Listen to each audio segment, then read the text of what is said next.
I used to believe in perfect love stories. The kind you see in romantic comedies, where everything falls perfectly into place. Jack and I had that, or at least I thought we did. We met at a startup conference in Boston 5 years ago. He was giving a presentation about his software company's latest innovation. I was there representing my marketing firm. Our eyes met across the crowded conference hall, and it was like something out of a movie. He stumbled over his words mid-presentation, and the whole audience laughed. Later, he told me it was because my smile had made him forget everything else. We got married a year later in a beautiful ceremony overlooking Cape Cod. Everyone said we were the perfect couple. The successful software engineer and the ambitious marketing executive. We bought a beautiful colonial house in Brookline, with a wraparound porch and a backyard perfect for summer barbecues. Our Instagram feed was filled with pictures of us at CrossFit competitions, weekend brunches, and vacation spots. #couple goals, our friends would comment. Jack always knew how to make me feel special. He'd leave little notes in my gym bag, surprising me with messages like "Crush it today, beautiful." Every Friday, he'd bring home my favorite sushi from that little place in Cambridge. We had our routines, our inside jokes, our perfect little world. But perfection, I've learned, is often just an illusion. The first crack appeared so subtly I almost missed it. It was during one of our company's quarterly meetings. That's when Ryan Cooper walked into my life. He was introduced as our new VP of Sales, recently relocated from San Francisco. Tall, with dark hair and the kind of confidence that commanded attention. Former college football player turned tech executive. When he spoke, everyone listened. Including me. I told myself it was just professional admiration. After all, his track record was impressive. 3 successful exits in Silicon Valley. A reputation for turning struggling sales teams into top performers. But then came the late-night strategy sessions. The casual touches that lingered a second too long. The way he'd look at me when he thought no one else was watching. I started staying later at the office. Big project, I'd tell Jack.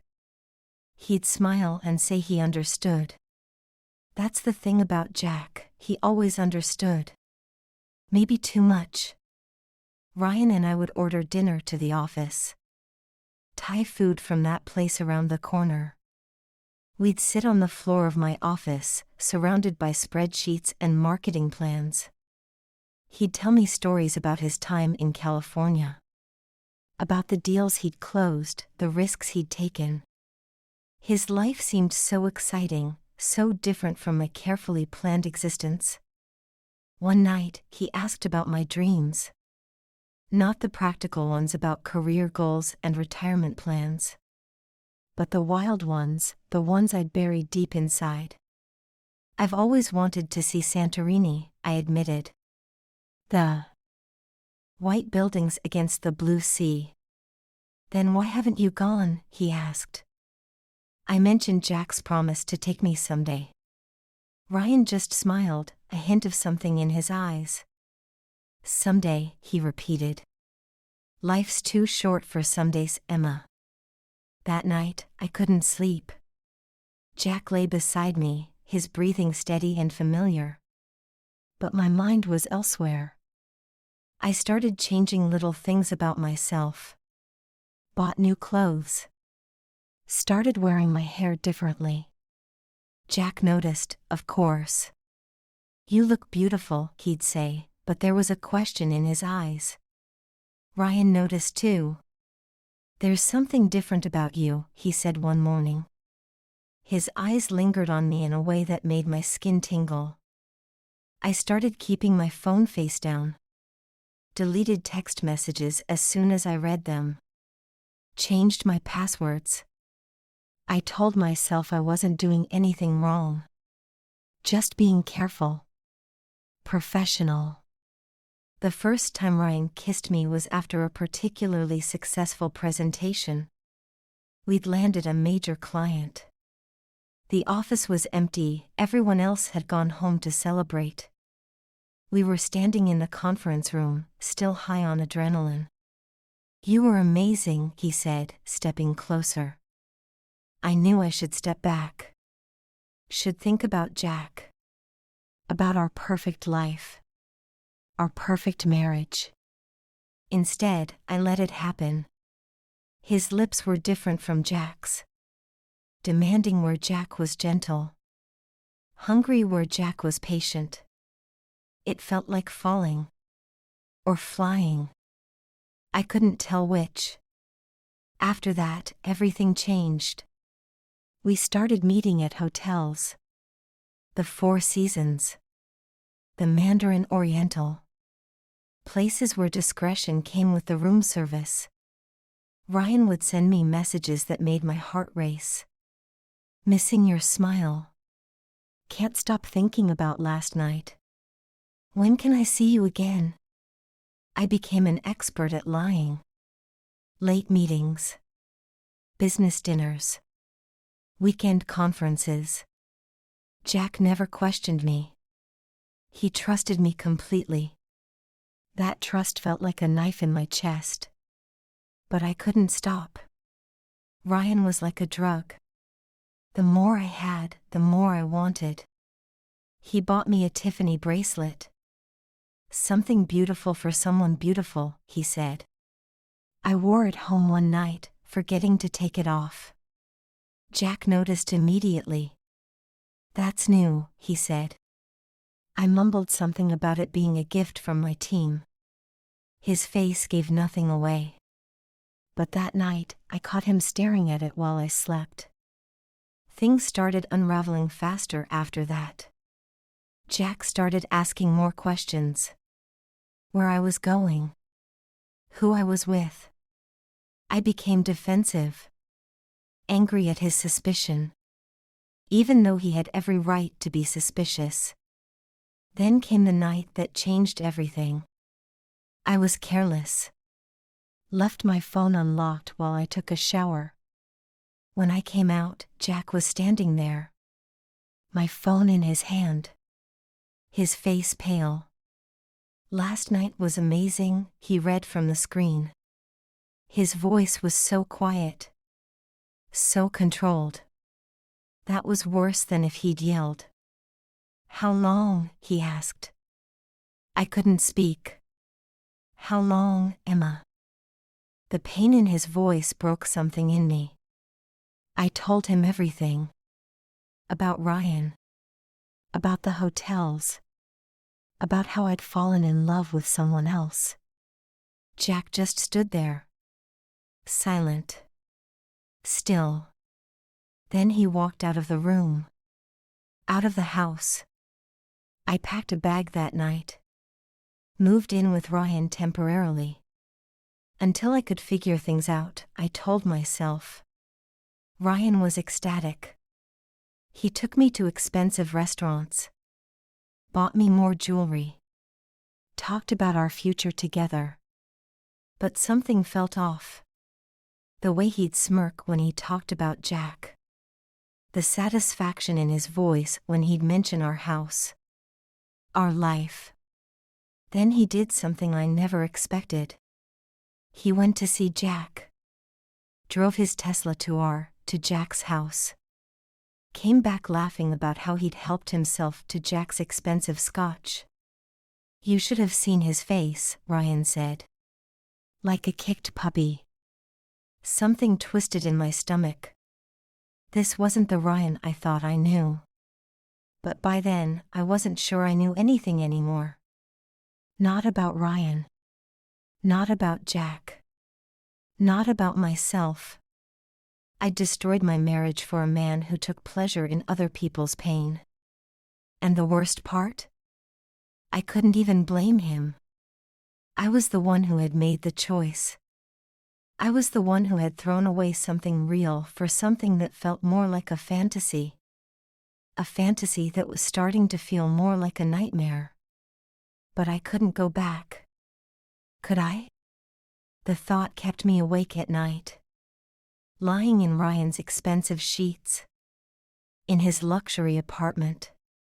Everything I thought I wanted. So why did it feel so empty? Why did I keep thinking about quiet Sunday mornings with Jack? About crossword puzzles and coffee. About the way he'd kiss my forehead before leaving for work. About the life I'd thrown away. But it was too late for regrets. Wasn't it? I was about to find out just how wrong I was. About everything. About everyone. Especially about Ryan Cooper. The man I thought I knew. The man I'd left my husband for. The man who was about to show me his true face. And make me question every decision I'd ever made. Every truth I thought I knew. Every lie I'd told myself. The perfect life I'd destroyed. For what? A man with a smile that didn't quite reach his eyes. A man who took pleasure in breaking things. A man who was about to teach me the true meaning of regret. But I didn't know any of that yet. Not then. Not when I was still living in my bubble of self-deception. Not when I still believed I'd made the right choice. Not when I thought I knew what love was. I was about to learn. The hard way. That some choices can't be undone. Some mistakes can't be fixed. And some people aren't who they pretend to be. Not even close. The first cracks in my perfect new life appeared 3 weeks after I moved in with Ryan. Small things at first. The way he'd check his phone constantly during dinner. How he'd step out to take calls, speaking in hushed tones. His sudden business. Trips to Vegas. I told myself I was being paranoid. After all, hadn't I lost the right to question anyone's loyalty? But then the signs became harder to ignore. Like the white powder I found in his bathroom cabinet. Pre-workout supplement, he said with that charming smile. I almost believed him. Almost. Then came the credit card statements. Thousands spent at casinos. Charges from clubs I'd never heard of. When I asked about them, his charm turned to anger. Are you spying on me? He demanded. His eyes were different then. Cold. Dangerous. I'd never seen that look before. It scared me. But what scared me more was how familiar it felt. Hadn't I given Jack the same defensive responses? The same angry deflections? Karma, they say, is a mirror. One morning, I overheard him arguing on the phone. I'll get the money, he was saying. Just give me more time. His voice was desperate. Nothing like the confident VP I'd fallen for. That afternoon, I did something I'd promised myself I wouldn't do. I Googled him. Past the glossy LinkedIn profile. Past the carefully curated image. What I found made my blood run cold. SEC investigations. 2 ex-wives I'd never known about. Allegations of fraud in San Francisco. The perfect executive was a perfect lie. Just like our perfect love. I started watching him more closely. Noticed how he'd sweat during board meetings. How his hands would shake until he'd disappear into the bathroom. Come back sniffing and talking too fast. The charming mask was slipping. Revealing something darker underneath. Then came the night of the charity gala. Ryan was supposed to give a speech. He showed up an hour late. Drunk. High. I watched in horror as he stumbled through his presentation. Making inappropriate jokes. Insulting major donors. Afterward, in the car, I confronted him. What's happening to you? He laughed. A hollow, bitter sound. You're one to talk about honesty, Emma. His words hit like slaps. At least I'm not pretending to be something I'm not. Aren't you? He sneered. Perfect Emma Wilson. The devoted wife who became the office slut. I slapped him. Hard. The sound echoed in the car. For a moment, neither of us moved. Then he grabbed my wrist. Squeezed until I gasped. Don't ever do that again. His voice was ice. His grip left bruises. That night, I lay awake in our bed, thinking about Jack. About how he'd never raised his voice to me. Never made me feel afraid. The next day, Ryan acted like nothing had happened. Brought me coffee. Kissed my cheek. But something had changed. The illusion was shattered. I started noticing other things too. The whispers at the office. The way people avoided his eyes. The nervous glances when he walked past. Then the rumors started. About missing funds. Cooked books. Internal investigations.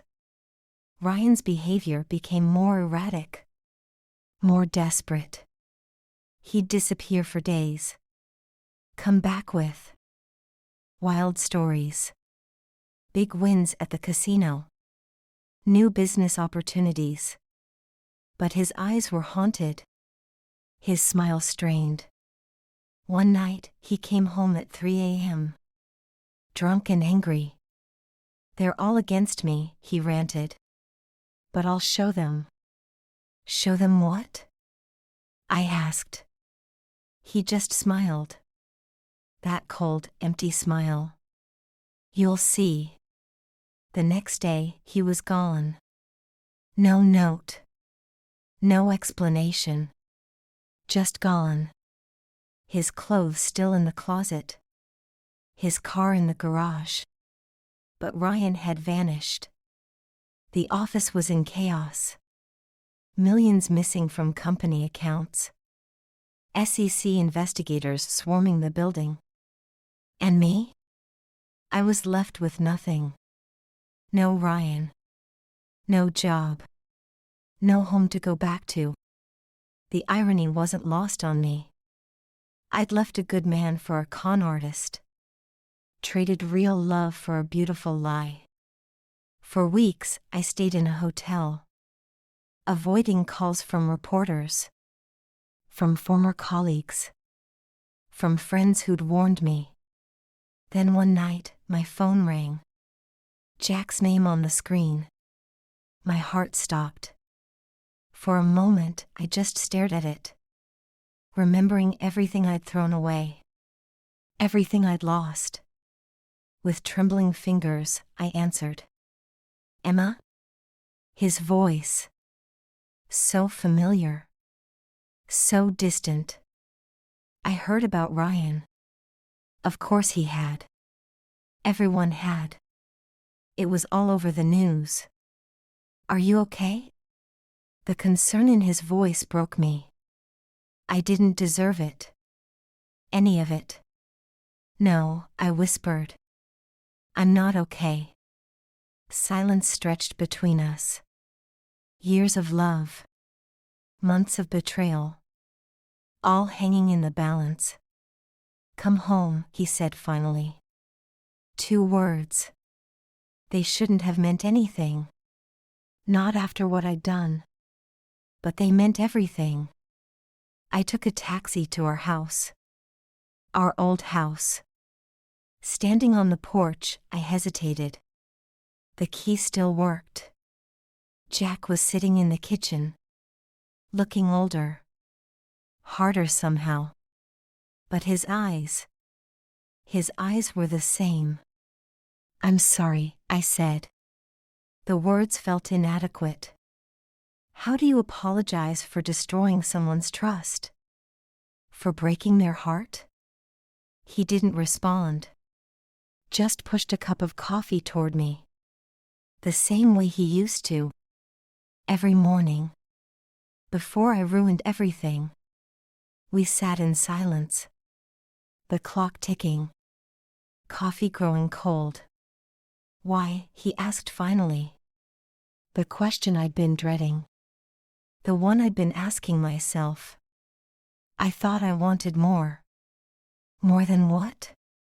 More than perfect. He laughed. A sad, quiet sound. Perfect isn't real, Emma. I know that now. More silence. Heavy with unspoken words. Can we? I couldn't finish the question. Didn't have the right to ask it. I don't know, he said. Honest. Always honest. That's who Jack was. Who he'd always been. But you can stay. For now. It wasn't forgiveness. Wasn't even close. But it was something. A chance maybe. More than I deserved. I nodded, tears falling. What I didn't know then. What I couldn't have known. Was that Ryan wasn't really gone. And Jack. Jack had changed more than I realized. The quiet software engineer I'd left behind had become someone else entirely. Someone who'd leer. Net about revenge. About patience. About making people disappear.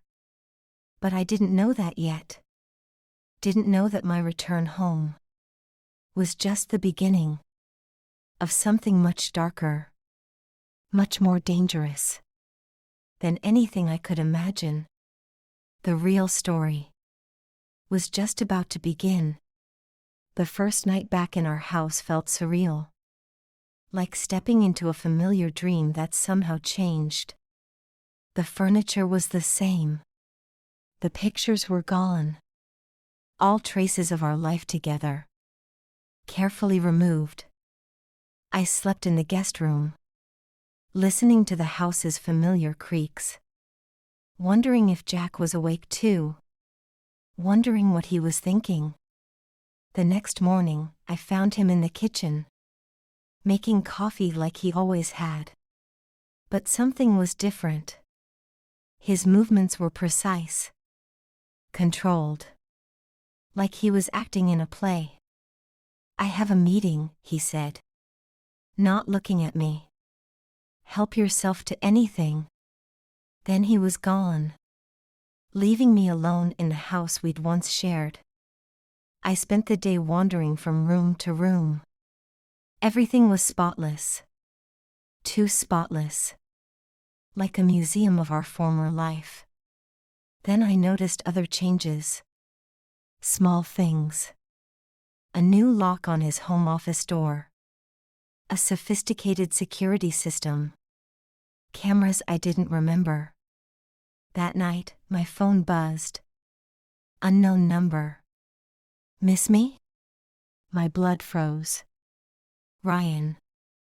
I deleted the message. Didn't tell Jack. The next day, another text. You can't hide forever. Then another. Tell Jack I said hi. Each message made my hands shake. But I kept quiet. Didn't want to risk this fragile peace. Then one evening, Jack came home late. I heard him in his office. Voices. Multiple voices. Through the door, I caught fragments. Taken care of. Won't be a problem. Make sure he understands. I backed away. Told myself I was imagining things. But the next day, I saw the news. Ryan's face on the business channels. SEC investigation expanding. New evidence of massive fraud. Anonymous sources. Damaging documents. Ryan's empire crumbling. I looked at Jack differently after that.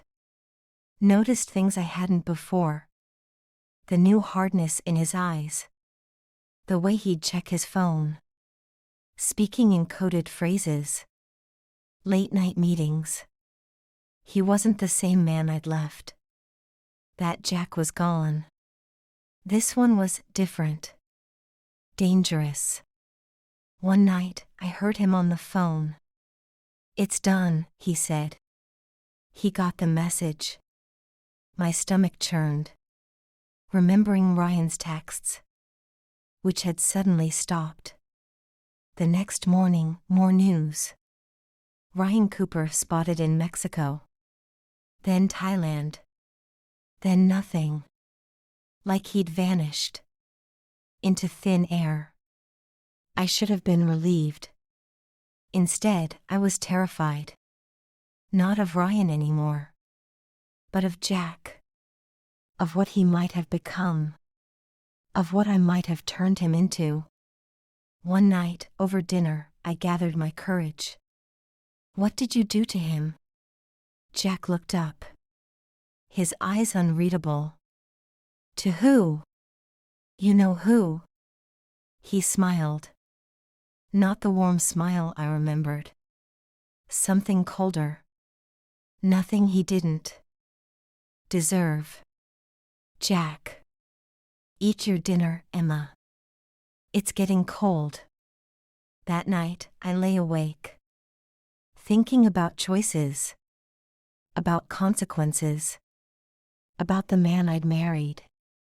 The man he'd become. The next day, I found a file in the kitchen. Left open. Deliberately, I realized later.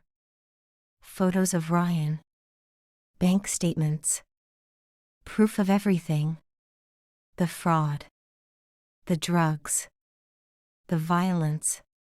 His real history. Jack had known. All along. Had waited. Watched. Planned. I felt sick. But also safe. Protected. What did that say about me? Weeks passed. A strange routine developed. Polite conversations. Careful distance. Both of us playing roles. Until one night, Jack came home bleeding. A cut above his eye. "What happened?" I asked. "Nothing," he said. But his knuckles were bruised. The next day, news about Ryan again. Hospital in Singapore. Accident. I didn't ask questions. Didn't want answers. But that night, Jack spoke. Really spoke. For the first time since I'd returned. "I'm not the same person," he said. "I know. Does that scare you?" I thought about lying. But we'd had enough lies. "Yes." He nodded. "Good. It should." More silence. Heavy with truth. "Can you ever forgive me?" I whispered. He looked at me. Really looked at me. "I already have. That's what scares me." I understood then. The forgiveness wasn't the problem. It was the price of it. The darkness it had brought. The changes it had wrought. In him. In me. In us. We weren't the same people. Couldn't be. Too much had happened. Too much had changed. But maybe that was okay. Maybe we could be something different. Something stronger. Built on broken pieces. And hard truths. And the knowledge that love, real love, isn't about perfection. It's about acceptance. Of the darkness. The light. The changes. All of it. That night, I moved back into our bedroom. Jack didn't object. We lay there in the dark. Not touching. But closer than we'd been in months. "What happens now?" I asked. "We live with it," he said. "All of it. And somehow, That was enough. Not a happy ending. Not really. But an ending we could live with. An ending we'd earned. Together. In all our broken, beautiful truth. Ryan never surfaced again. Some stories don't need endings. Some questions don't need answers. And some loves are strong enough to survive even the darkest changes, to embrace the shadows, and find beauty there. In the darkness, in the truth, in the silence between heartbeats, where real love lives. End.